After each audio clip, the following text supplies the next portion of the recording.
Alright, this is Sonic the Hedgehog Triple Trouble for the Sega Game Gear. This game came out in November of 1994. It's basically right around the same time as Sonic the Hedgehog 3. And it shares a lot in common with Sonic 3. Right off the bat, the art style. You know, Sonic's got that slightly more aggressive looking sprite compared to the previous games.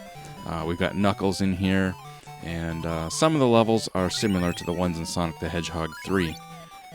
Now, I've never really played this game before. I owned just the first two Sonic games for the Game Gear growing up, like a lot of people. And this one came out much later, again, end of 1994, so the end of the Game Gear's life, really. But this is probably one of the best Sonic games for the Game Gear. At least I think so. I had some issues with it early on. Again, this is basically my first time playing the game, and the controls at first I thought was a bit of an issue, especially in the first couple of boss fights. In the first boss fight, every time you jump, it seems like sometimes he's in the spin cycle for half of the jump, and then as he gets to the top of the jump, he comes out of the spin cycle, and he's basically standing, you know, looking up with his arms kind of stretched out. And looks cool and all, but I mean, you take damage when you're in that form. Sometimes when he jumped, it didn't seem like he wanted to go into the spin dash at all. I thought this was an issue for most of the game until about halfway through, when I realized that when you're in that stance, you can press jump again and he'll go back and do a spin.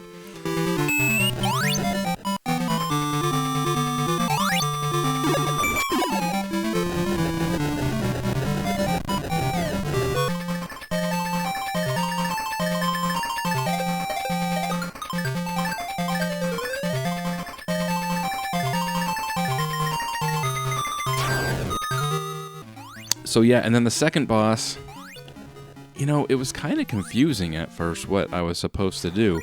It didn't seem like you could hit the gun, you know, if you tried to jump towards the gun.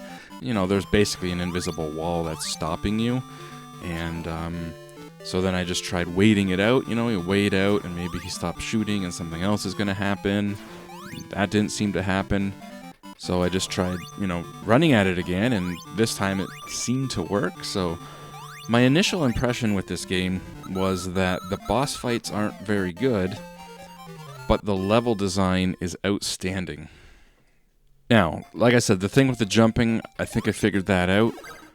And, you know, the second boss was a little iffy. They certainly get better after that. The third and the fourth boss I had no issues with. And again, the level design is awesome in this game. Lots of exploration, little secrets to find. Some of the levels, like I said, kind of taken from Sonic 3.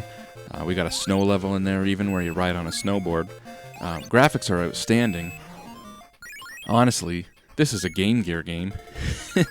And at times the sprites almost look 16-bit, especially some of the bosses. Super colorful sprites. You know, I love the Game Boy, like the original Game Boy, you know, came out in 1989, and it was amazing for what it did at the time, and they didn't push the technology too far using a black and white, non-backlit screen to really achieve good battery life and something reasonable. But then you got the Game Gear. I mean, this came out in 1991, and I'm playing this game and thinking, you know, this looks better than anything the Game Boy Color could have done. A system that came out, was it 1997 or 1998? The Game Boy Color came out. I'm thinking, like, this system is 6 years older, and it's still kicking its butt. And again, I love the Game Boy, and I realized the Game Boy Color wasn't really next gen. You know, even for 1998 or whenever it came out, it was really mostly Game Boy hardware inside. The CPU was very similar. It could clock up a little bit faster, but it's not like the graphics or sound hardware was really any better, other than they were able to tweak it and get a little bit of color out of it, and, you know, still keep it backwards compatible with the original Game Boy. So it's kind of like a Game Boy with finally some color added to it, but still 6 or 7 years later, man, this thing looks so much better, in my opinion, than any game on the Game Boy Color. And I think it is one of the best Sonic games. The level design is awesome. I love the just right amount of backtracking and exploration in some of these levels. they're definitely, I think, hands down, some of the best designed levels on a Sonic game on the Game Gear, and they're up there with some of the best from Sonic 2 on the Genesis.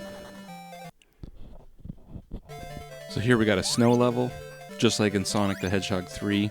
You even ride a snowboard. But yeah, again, the level design's pretty cool. There's spots where you get sucked through the snow and it brings you down to a lower level. And yeah, again, lots of secrets and different paths you can take.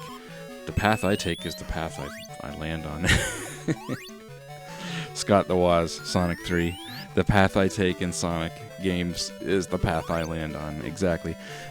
Unless you know the levels. I mean, it's basically my first time playing the game. I played it once before, shortly, to be honest, on the real Game Gear, and now I'm playing it on an emulator. Surprisingly, I got this far even on a real Game Gear. At my age, with my eyes, the Game Gear screen's not as bad as some people say. Some people make it out like it's impossible to play a Sonic game on it. I would say that, yes, the screen is terrible by modern standards, obviously. It was mediocre by 1991 standards. I mean, we had stuff like the Turbo Express that had a way better screen on it, but it was also like twice the price, so, the Game Gear was already basically twice the price of the Game Boy, and then you had the Turbo Express, or the PC Engine GT, I think it was called. That was like twice the price of the Game Gear. So, yeah, the Game Gear screen's bad, obviously by modern standards. I don't think it's any worse than the Game Boy was, especially now at my age. I think we had better eyes as kids, but like now trying to play a Game Boy game in a like moderately lit indoor room, I can't do it. Not an original Game Boy without like a backlight mod or something. The Game Gear screen, I can just barely make it. I think it's just good enough to handle Sonic. It is usable. It's just borderline. I mean, any worse and it wouldn't be usable, but it can be done. It's not great, but it's what we had at the time. I really got a taste for the level design in the water world. There's some spots where you get into these bubbles and you can float around, and the levels are really maze-like designed when you're floating around. And, at one point I thought I was trying to get to the right way and ended up I was just getting a 1-up, and then there's a whole other way I could go. But that was, like, to me, some just awesome level design. And, yeah, there's only 6 worlds in this game, so I'm already on the 5th, I think. So, not a very long game. Clearly, this is basically my second time playing it, and I'm probably going to beat it. I'm not going to show the last level. I'll save something for you guys. But nonetheless, amazing game. I think this is my favorite Sonic game on the Game Gear. I think it's definitely one of the best Sonic games on the Game Gear. And it's pretty cheap. So if you see a copy, if you've got a Game Gear, I think definitely pick this one up. It was a late game. It came after Chaos. I think maybe a lot of people just assumed it was terrible. But I don't think it's terrible. I think it's one of the best on the Game Gear. So definitely grab a copy.